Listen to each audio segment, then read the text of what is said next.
And just for further background of why we're interested in speaking to these fine gentlemen, Jose is married to our mom, Jen's younger sister. Cut that out.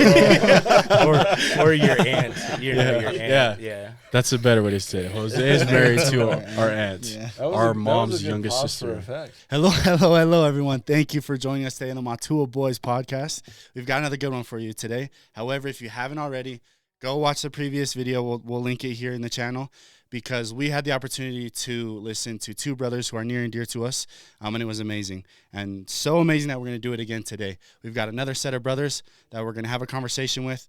You'll get to know them. We'll all get to know them a little bit better, and it's going to be great. You're going to love it. So if you haven't already, please like the video, subscribe to our channel, and please, please, please share it with everyone you know. Let's get into it. Like super excited for this conversation. Appreciate both of you coming on. Just explain kind of like our purpose of talking tonight. We really had a good time with hearing the words of our father Seti and his brother Eddie in the last episode. So we're gonna move forward with having more brothers on, hear more perspectives, more stories, and just have a good opportunity to get to know the people we care about more. So we'll just start really simple. If we'll have Jose start, you just start with just a really quick background, your name, where you're from, anything pertinent to the world that you want to share with them about yourself, and then Kyle, you can do the same. All right. So Jose Abarca, 43, going to be 44 in June. Grew up in San Diego, California. Moved to Utah 2004. Lived in Iowa for 3 years. Moved back to Utah 2011 and have been here since. Married with 6 kids. Nice. I'm Kyle Abarca, and I am 36 and about to be 37 next month, so starting to feel it a little bit. How old did you say you were, Uncle? 43, going to be 44. 44, and I'm going to be 37, 37. But I'm 36. Yeah. I don't do math well. We're 7 years. We're 7 years apart. Holy cow! Yeah, That's crazy. You might say I was surprised, maybe. Are you the youngest, Kyle? Yeah, I'm the youngest. And you're the oldest. No, my sister is. Who's 7 years apart in your family? Kingston to Kenyon. Me. You guys are 7 years apart? Yeah. So you your family would be like if Kingston didn't have Michael or Chase, and just like Kenyon and not Quinn, and then an older sister. Yeah. pretty What's much. your older sister's name? Christina. She's 10 years older than me, so makes it a little weird. Okay. And just for further background of why we're interested in speaking to these fine gentlemen, Jose is married to our mom, Jen's younger sister. Cut that out.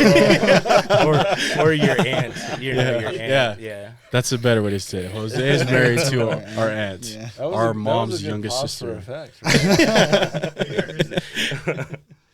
Okay, so for some reason I forgot about Christina. Christina.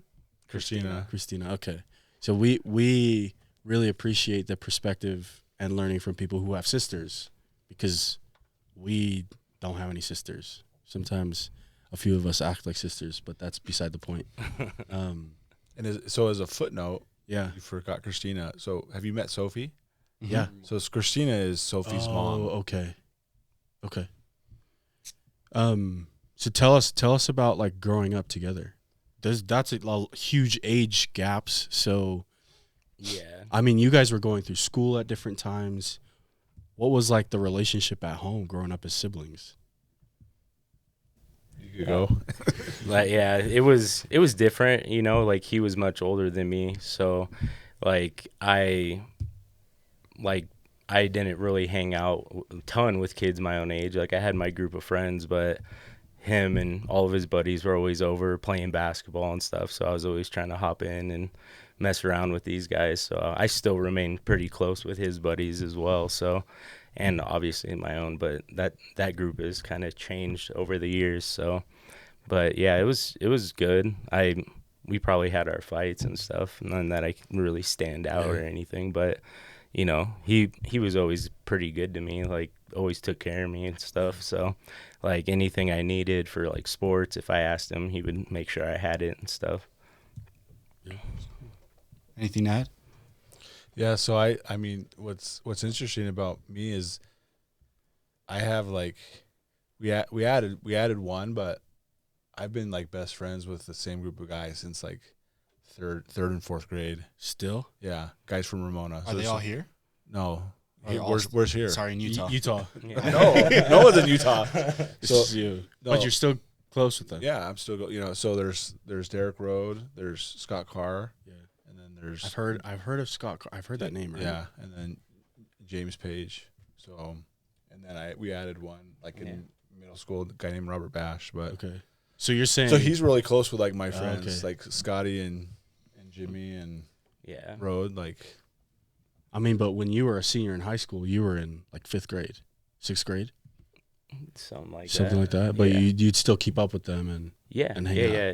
His best friend, like Scotty, was my basketball coach. okay. Like he was the assistant coach, like Yeah. all throughout like my high school career. So me and him are still close. Like, you know, I'll text him, and when we go back home, like Scotty's like one of the first people to like come down or.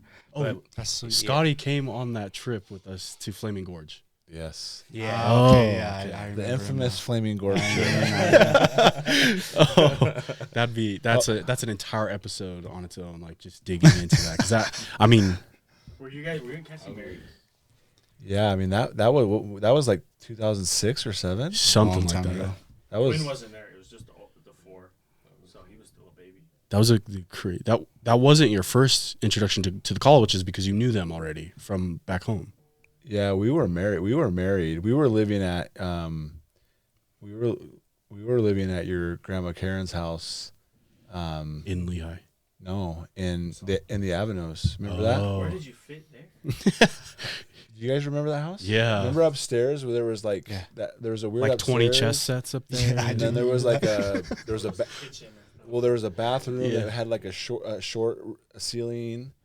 You guys lived up there? Yeah, we were living there temporarily. We what year was that? I don't. I remember. have no clue.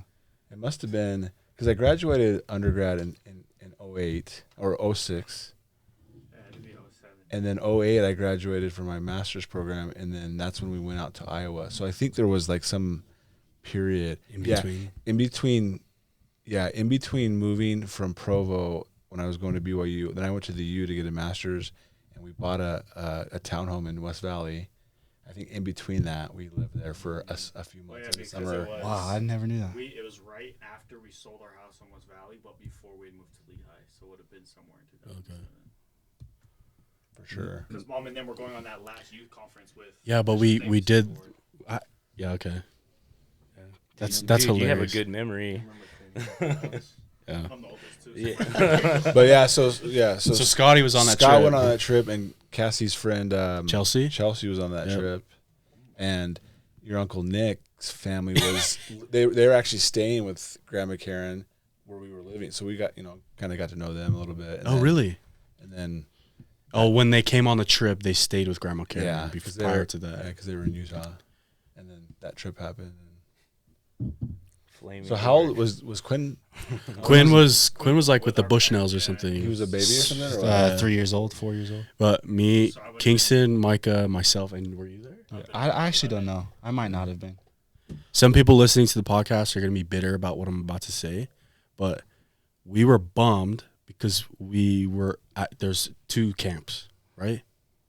The Heath camp and then Grandpa John's camp. And everyone was down at Grandpa John's camp, and me and Kingston and our brothers were just chilling in the tent up at the Heath camp listening to a hobo play the guitar while we're just, oh, this is not fun. Anyways, so back to the point. I'm kind of sensing, if I were to guess, it sounds like something that kept you guys close, younger, throughout the ages and now? It sounds like sports, like basketball. Yeah, basketball. Is that accurate? Yeah, I think just his group of friends, like I said, like I probably matured a little bit sooner, like just with my mentality, because I was hanging out with people that were like 7 years older than me all the time. But yeah, sports is always something that has connected us, and he always tried to get me to play football, but I was never buying it, so I kind of stayed away from that. So, Uncle Joey, you played football, In high school, yeah. not basketball? I played basketball. Oh, for a few both. years, yeah. But you were mostly playing basketball. Yeah, I played all basketball. So I feel like I heard that one time during the Christmas Eve parties at the Legacy Center. You were shooting around. I was like, oh, dang. You heard I was super good? Yeah, I heard you were super good. And so I did some research prior to the podcast today, and I either found a different Kyle Abarca on Max Preps. Max Preps? Yeah, dude. 2000 senior years, 2005. Yeah. So the first thing that popped up was 2 points against Mission Hills.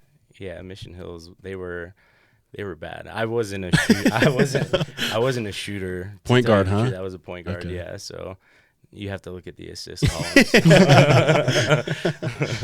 Okay. So outside of sports, was there something else that kind of kept a relationship alive through youth? By the time I was getting older, like getting in towards high school, he was even when I was younger, he went off to BYU. So, I went up with my mom to take him and everything like that. Yeah. And so like in between all that time, like he was, coming back and then going, and then he got a job, which was, kept him away from the house like for good periods of time and stuff. But he always came back, and, he was always, it was just like picking up like where we left off. It's like we'll go throw down on some Madden or something like that and just catch up and stuff like that. Yeah. Okay. Tell us a little bit more about your education, Uncle, because that sounds like kind of your beginning of becoming independent and starting your own life was leaving off to BYU. Yeah. How much detail do you want, and who's the audience for this podcast? So I graduated high school in 1998. Okay. Went to BYU. Ramona High School. Ramona High. Bulldogs. I went to BYU. I was there for a semester. This might go through a bunch of different rabbit holes, but so I was there for a semester. Left Because you didn't like it? You left because you didn't like left it? in like early January, so that would have been 99 after one semester. And when I left, like full disclosure, I was like on honor code probation and like academic probation. I think my first semester I got like a point. Like my grade point average was really, really low, Yeah. like way lower than a 2. And was homesick, so I left, moved back to Ramona. Started going to Grossmont Community College, which is in San Diego. Went there for a few semesters. Quit school completely. Left the church then too. Quit, Completely just not going anymore. And stopped not a part of your life. Yeah, not a part of my life for like 5 years.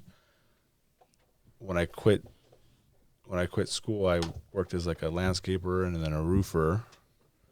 And then in 2003, I kind of made some choices to like, change my life and started going back to church, started going back to school. And then fall of 2004, I went back to BYU. Wow. Oh. And then Circle. Yeah. And then I met so that was August 2004. I met your Aunt Cassie again. For her birthday? Was that her in birthday? September 2004 at my cousin's funeral. Oh. Your mom was there. And then graduated from BYU in 2006. Got a master's degree in social work from the University of Utah in 2008. And then got my law degree from University of Iowa in 2011.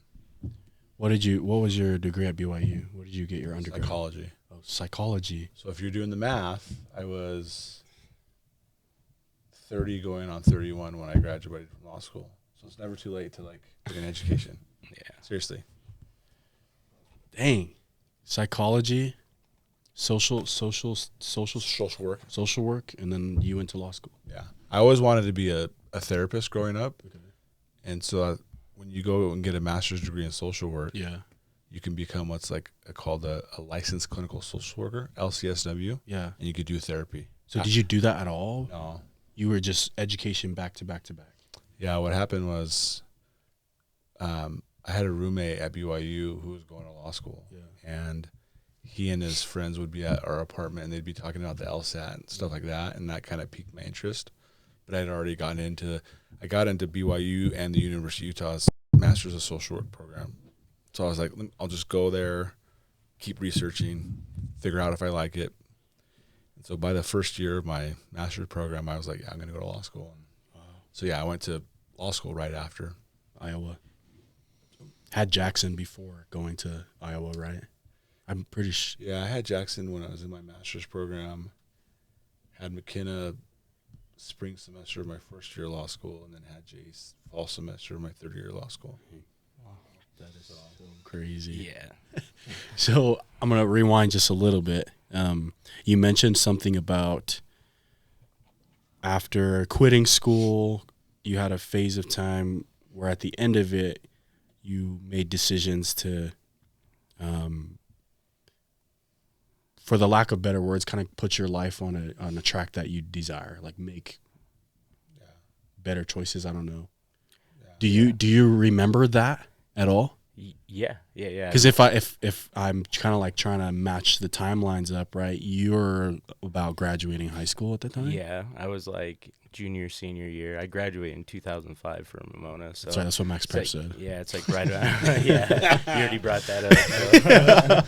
So yeah, I remember that, and then I always kind of attributed him going back to school because he like fell off a roof when he was roofing. So kind of rattled him back into the straight and narrow. So yeah, so I remember all of that for sure. So you're about to hit a point in your life at that time where you're about to graduate high school and start making your own independent decisions, going off and living your life. Yeah. Did seeing Joey go through what he was going through, making those life changes, did that affect you at all? Did that inspire you, or were you kind of like, I remember, I mean, at that point in my life, mission was always like a given, but I remember like just being a little bit selfish and like, I'm going to do what I'm going to do. And I wasn't really impacted by what these guys were doing yet. Right? So I'm curious to know if, as you watched Joey kind of live through that phase of his life, did it affect you at all? Yeah, like obviously, like, you know, making good money is kind of like a choice in that matter. You know, like he was probably making good money at the time, and I saw that. And so right as I was in high school, probably like the last half of it, I was already 18, so I could go get a job. So I started working at a casino, Barona Casino in San Diego, and that was, you know, that was fun. It was pretty crazy. You see crazy things, but I was making good money. You know, the economy was on top at that time, and, you know, I was just having fun and going to school at the same time. Once I graduated high school, I went straight to Grossmont, same place he went. So went there for a little bit, but I was just like burning my parents' cash. Like I was taking like 2 or 3, you know, basketball classes every semester, and then picking like one regular class, just building up those, you know, easy credits, I guess. But there's a point where I was like, you know, I'm not really focused on anything specific, and I just was like, you know, I'm just gonna stop, you know. And I stopped for a long time. Like I had probably like 30, you know, 40 credits, most of them being basketball. But so did the school have a team? They did have a team, but my buddy was playing for the team actually. So, and also Scotty, his best friend, also played for the coach and the person who was teaching the class, Coach Weber. Super awesome guy. Like I would go down and watch Scotty play, and so he kind of knew us and everything like that. Yeah, I think he had kind of a special place in his heart for people from Ramona, because Scotty like made huge impression on him. They're still, I don't know if they still are, but like up until a while ago, they were still super close. Yeah, super close. So those, you know, obviously going through that, you know, I was just kind of like, all right, you know, I'm just going to go back to work. And so I was still working at the hotel and everything. So I just went there full time, worked forever. And that's kind of when I hit like the wild part of my life and kind of just went, like, I also went away from the church at that point, and not like I hated it or anything. It was just kind of a personal choice. And and I just kind of went, you know, supposed to stay straight and just took a hard left, you know. So but you know, it's all about learning experiences when you go through that. And you know, thank goodness I'm not still stuck in that part of my life, you know. But just, you know, I just kept going to that. And there was a point where, you know, I think he was in school at some point, I think, and I came up to visit, and he kind of did that question of like, what are you going to do? Like, what are you doing with your life? Like, you know, you should pick something, like you should become a copywriter. I remember specifically, he was telling me like, be a copywriter. It's like, it's, you know, it's going to be hard work, but like you sit there and you like, you know, you just review things and you write out copyrights and stuff like that. And I was like, nah, that sounds super boring. So I just kind of kept searching and everything like that. And then I think it was probably like 2015, probably 10 years after I, you know, graduated, I decided to go back to school and started doing some online school at that point. And, you know, that, you know, just got super repetitive and took another break. And then I eventually finished my degree probably about like 4 years ago. But I found like I already put that much effort into it. I was already like over halfway. So I was like, you know what, I just need to get it done. Finish it out. Yeah, like it's not like all employers like really care exactly like what you get your degree in. It's more to show that like you finished something, you committed to something and you finished it. So I don't know how committed I was, but you know, I did. Yeah, I ended up finishing it. So I just had to, you know, school was always a struggle for me. It was a lot easier for him, but you know, I kind of just rode off of his coattails because he was such a good kid going through high school and everything like that. All the teachers that I got to, you know, go into classes with basically already knew him. So they knew me like, oh, you're Jose's little brother. Yeah. Okay, cool. You know, so I kind of, it was almost like I got like an easier path, you know, like had more opportunities and stuff like that to like, you know, just get out of class and go shoot hoops, you know, and stuff like that. So it was definitely a different experience. I didn't really have like a super crazy high school experience because, you know, this guy made a good impression. So I kind of got the easy way out on that one. Yeah. Oh, hey. Sorry to interrupt again, but listen, guys, as Quinn said earlier, we love all your support. So if you wouldn't mind, just push that little button down there that says subscribe. We love hearing you guys' feedback as well. Leave something in the comments, like the video, share it with everyone you know. Hope you love it. All right. Tell us about some things that you may have experienced that are different than what your sons or your nephews are experiencing now. Just growing up. I'll go. I remember I mean, this might be lame, but I mean, I remember having a pager. You guys know what that is? Yeah. Yes, you know what it is. I had a pager. I have one too. Like when I was a young adult, right out of high school, you'd have a pager, and your friends would hit you up, or girls would hit you up, and you'd call them back. Like hella cool, like this. Yeah, no, I was just when you had a pager. I was just about to say there was a reason why you had one. Just so everybody knows. Was it a pretty cool feeling? Like you saw it buzzing, you lift it up, so everyone's like, "Dang, it's buzzing." Buzzing. Sound. Depends on who is. So my like exposure to a pager is just from the movies. I've never actually seen someone use a pager, and I always just assumed it was for like businessmen traveling, getting a notification of like, hey, so and so's calling you, or this number is calling you. I didn't know people like out of high school were rocking pagers. Yeah. Only if you were cool enough. Yeah. Only if you're cool enough. and then I remember my first friend that got a cell phone, and like we always used to just like leech off him, right? Like, Hey, let me use your phone. and he was kind of an interesting guy. It was Brandon Drew. Dude. So that's a different experience for your children because well, now it's like they all have phones, people have phones, watches. You know, it's just, you know, you got something in your hand. You got a screen in your face. How old was Jackson when he got his first phone?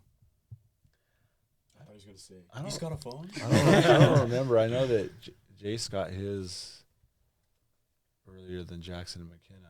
Just recently. That's how it goes. Kingston, how old are you when you got your first phone? Me? Yeah. 21. It's like 13. Chase? 12. Do you think it's more beneficial for them to have more screens in their life right now? No. No? I mean, I think we all know it could be a source of good for sure, but even if you're not looking at bad stuff, quote unquote, it's still a distraction, right? And it's still not in my mind. I mean, I know as an adult, like I'm addicted to my phone, checking work emails or ESPN and things like that. Yeah, I don't think it's good at all. Yeah, just thinking that you mentioned that the pager thing is still a funny image in my head to think about, like even kids in college using a pager. Do you kind of miss those days of being free from the distractions and the devices and like as a kid? I feel like, I mean, we were in junior high when we started getting phones that you could call or text. And then as soon as high school came around, you had a device in your face where you could look at ESPN, look at who you're messaging on all the social medias. Everything was just right there. And so you're right. It became like a necessity. It's obviously not a necessity, or maybe people consider them necessities these days. But if you didn't have it, you're getting missed out on the hangs. You're getting missed out on the events that are happening. So do you guys like kind of miss, I guess, for your kids' sake, their chance of being free from those screens? Or I'll just say this. I'm so glad that I didn't grow up with social media and phones. Like, I did so many stupid things that, like, I would have went viral like 100 times. Like, literally, like, just and I assume that's a common thing. gnarly stuff. And, like, dating with social media, it's like, I don't know. It's just, I'm glad I didn't, like. Do you know what the term catfish means? Yes. Okay, just I know. I'm a Chargers fan. I know Manti Te'o. Yeah. But I'm not on social media, right? I don't have any social media accounts. So. We asked this question to our dad and our uncle, it's kind of more lighthearted to just get some stories out of you. But do you either of you remember a time where either Kyle, you were getting in trouble, Jose, you're witnessing it, or Jose, you were getting in trouble and Kyle was witnessing it? Any funny things like that happen when you were younger?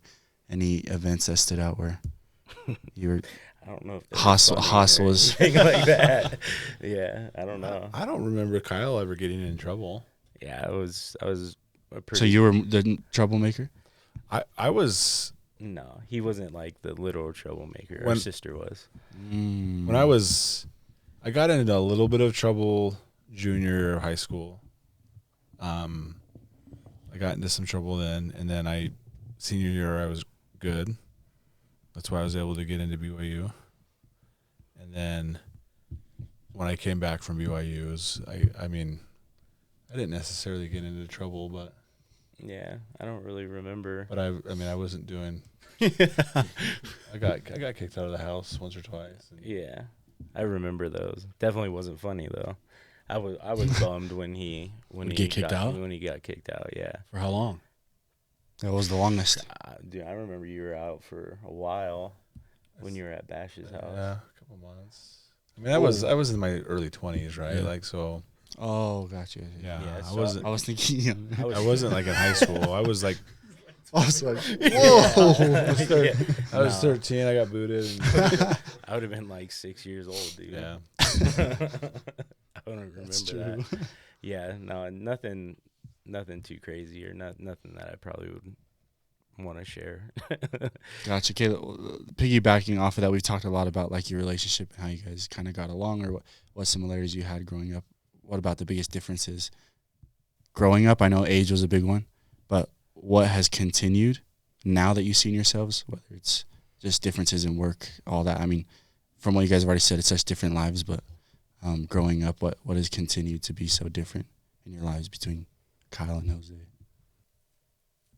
It's okay to call each other out too. No, it's kind of tough because like we were raised in the church, so we kind of had the same views, you know, up until him, like, you know, the stuff that he was talking about where he went out of the house, but we never really had any like differences in like the way we thought. We were both raised the same way, and it's just everybody takes their own path, you know. So I would say, I don't know. Yeah, he was a football player and I was a basketball player. That's about the biggest difference that's like between us. But yeah, I can't really think of any. Can you? Yeah, I mean, I don't know. You might not agree with this, but my perception is Kyle's like he's like my dad. My dad's like really laid back, and I'm like my mom. I'm kind of more like OCD, high strung. No. That's so I think that, I mean, would you agree with that? He's like really chill, right? Like you don't ever see him mad. He's like my dad, you know. Gotcha. I wouldn't say I've ever seen you mad. I don't think I've ever seen you mad. I've seen you go crazy at the table for like games and stuff. Yeah. Yeah, I'm just probably a little bit more. I don't know I don't know how you would describe it, but just more of a type A personality, right? Yeah, that's totally not me. I definitely resemble my dad in that sense, like where I'm pretty chill. Like I have like patience like forever, and like we'll just kind of shrug it off, or I'll just kind of ignore it, and then when I get to a certain point, obviously it's kind of enough's enough, and then I'll kind of snap out of my comfort zone and kind of blow up sometimes. But for the most part, yeah, if you've met my dad, he just kind of goes with the flow. It's kind of how I am too. Something you guys experienced very differently than what we did growing up was you guys had a sister. Yeah. And I know that's a 10-year, you mentioned it was a 10-year gap. Yeah. Which is a 3-year gap between Joey. Yeah. So did she ever like step into fights between you two, or was she the boss? Nah, I wouldn't say she was the boss. We were all, well, I feel like me and him were pretty self-sufficient. Like we didn't really, like obviously we relied on our parents, but like we had our tussles, but it wasn't over anything serious or anything like where anyone was gonna get injured or anything, or straight fist fights or anything. So my sister, she was just kind of on her own wavelength for the most part. She was creating a ruckus for my parents, where I think that's kind of why we flew under the radar so much. We were just kind of the golden children, kind of just went and played sports and constantly involved in activities. So we were always out doing those types of things. Joey, did you ever feel pressure to set some type of precedent for Kyle, like to be an example? I don't know if I ever felt pressure. Like you said, I was a good kid. Like I was like a really good student and played sports and mostly stayed out of trouble. I think probably, unfortunately, just the timing of it all, like I was kind of making bad decisions as a young adult when he was like in high school, right? And so that's just not great timing for your older brother to like to see what your older brother be setting an example. Yeah, so I don't know if I felt pressure, but I certainly kind of felt like bad about that, right? Well, I don't want people, our viewers, to think you're a bad guy and make bad decisions. I definitely think there's been. I mean, I didn't know you obviously in the time where you were going through that phase of your life, but I've known you since law school, and you know, being a dad and being able to look up to you. I think there's been lots of redemption. So I don't think you have to be too worried about. Yeah, I'd agree with that. Yeah, he's definitely, from those times, he's definitely 100% like a different person. Well, I wouldn't say 100%, probably like 85%. There's still, Joey, and everything he was to me as a brother, but during those times he's done a 180, and he's been a great example. Like, I don't have kids, but if I did, obviously he would be a great example now that I'm living out here in Utah and everything like that. But yeah, no plans on kids. So All right, just jumping back to how we're talking about like dating on social media and how different it was back then. But would you guys just mind sharing a quick version of how you met your significant other? Go for it. yeah, so mine was super random actually. I was working at a hotel in San Diego, the Rancho Bernardo Inn. It was a golf course as well, so I loved working there because played a ton of free golf. But I was just standing outside one day, and my wife now, she had come outside and she just asked for a ride, to work. And she worked for Sony at that time, and we had this deal with our hotel that we would give them rides to work. And so she came down and was like, hey, can I get a ride? I'm going to go grab breakfast, in her like choppy English at the time. So I was giving her rides to work like 3 or 4 days in a row.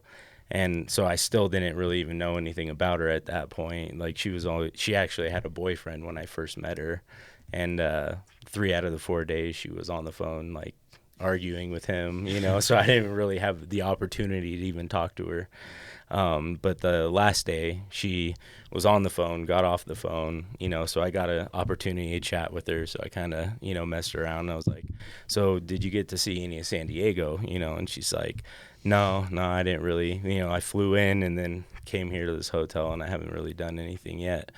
And I was like, oh, when do you leave? And she's like, tomorrow. I was like, oh, well, that sucks, like, I was like, I would take you, down to downtown so you could at least see what, San Diego is, that where everybody says that, it's the best city in the world most of the time. So Smooth. yeah. So yeah, we didn't do that.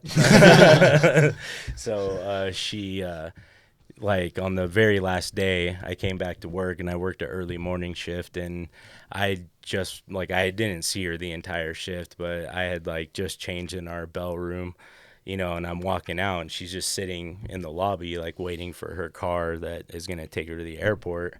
And I was like, oh, hey, like, I didn't think I was going to see you before I left. I was like, we should keep in contact, like, because we had a good conversation on that last day or whatever. And so, like, she told me she was from Turkey. I have no idea anything about Turkey. So I was like, should we exchange emails? And she's like, no, I have Facebook. I was like, all right, like, I don't know, so we exchanged Facebook, and we stayed in contact ever since. And like, that was her first time in the US. Actually, she had never been to the US before, and she was working on a project that Sony sent her here, because she was like in charge of it. So she was like training people on like the system that she was running and stuff. So she didn't know it was going to be like a quarterly thing. So we were just like, all right, well, let's just keep in contact. And then she found out like, oh, she was going to come back in like a month. And I was like, oh, okay, cool. So she came back, we met up, and we went and did a bunch of cool stuff that time because of what I said the first time to her. So I think, we went and did a couple things, and from that point, she came back like 2 more times, and I was like, on that last time, I was like, dude, like, this kind of sucks watching her leave, and especially because we were talking so much. It was like every day, but like that time difference is like 10 hours, or sometimes even more. It made it hard, it wasn't an easy thing. So I'd be getting off work, so then I'd immediately hop on the phone with her while I was driving home. So it was just like a long thing. And then like eventually she was just like, she basically told me she was my girlfriend. So I was like, all right. So yeah, I was like, all right. So yeah, and then we planned for her to come back like a couple more times. So she came back for my uncle Sergio's and his second marriage, and so we got to go to that, and so that was an experience because she this was her coming after that. And I picked her up in LA, and we rented a car and drove from LA to Utah. So that was like a big test, is like how much can we stand each other, like, are we going to kill each other on the way or not, And we actually had a really good time. We had obviously a really long time to talk and, learn about each other and, our backgrounds and like how she grew up and, those different things that we didn't really have a chance to talk about. And then, again, she goes, we drive back from Utah, I take her back to LA. And, again, it's like you get that feeling, you're just like, man, this sucks, So we had planned for her to come back to my buddy's wedding in Texas.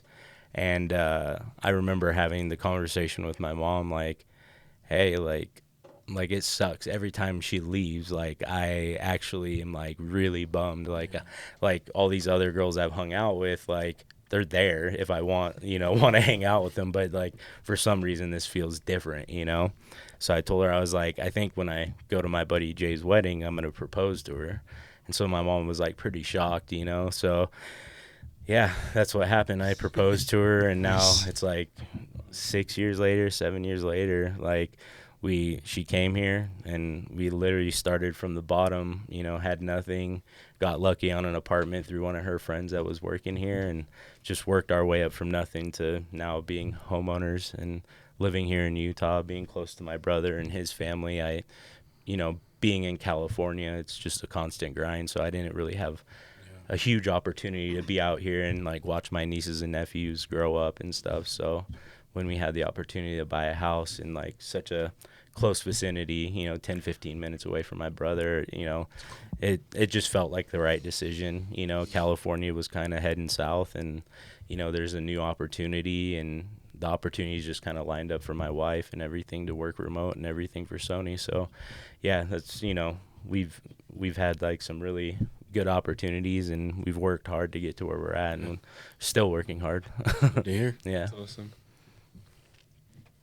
You want me to tell you the story? Okay. I want to hear it. I'll give you the short version. So your grandma Karen and your grandpa John lived in Ramona. You guys know that. Mm-hmm. I think your mom's actually a fellow Ramona High School alumni. Yeah. It's a big deal. Ton of pride. Yeah. Yeah. It's like graduating from Harvard. Okay. So they were really good friends with the Newmans. You guys know the Newmans, right? My uncle married Nanette Newman, and had a family. And your uncle, my uncle Sergio. Sorry, my uncle Sergio married Nanette Newman. By the way, my dad and my uncle Sergio are the only siblings from their family. They have a family of 9. They're the only ones that joined the church. Staunch Mexican Catholic family. But anyway, fast forward to 2004, my uncle Sergio's oldest daughter got it's called Batten disease. It's a degenerative neurological disorder where you lose, bodily function. You go blind, and you end up dying. She died when she was, I think, 16 or 15, 16. Yeah. And your mom and your Aunt Alicia and your Aunt Cassie and your Grandma Karen all went to that funeral. The funeral was in Tooele, actually. The burial was at the Salt Lake Cemetery.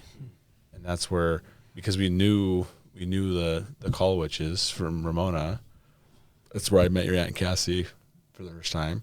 She was actually working for SkyWest as a flight attendant, living in Tucson, Arizona. I was going to BYU. And so I got her number, and then we started talking on the phone, and then that was kind of that. Got married about a year later. It's exciting. Now you're here stuck with me. Yeah. Okay, we'll finish off with one last question that I'm curious about. Most of our viewers up to this point is just family members, right? Like, and shout out Drake, he commented. I think it'd be really funny because you guys do have that Kolowich background. You guys knew them before you even married Auntie. Can you guys tell us like one of the funniest or craziest stories about Grandpa John?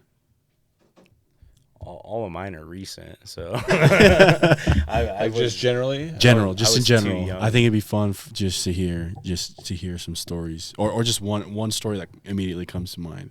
Because he's gonna be on here one day, and I think the viewership needs to be warmed up to this guy before they get him in full effect. I don't know. Like my stories of Grandpa John are like me being equally crazy with him. Like I remember, so when we were first married, you remember the house in the estates where he lived with the pool? Yeah. You guys remember that? Yeah.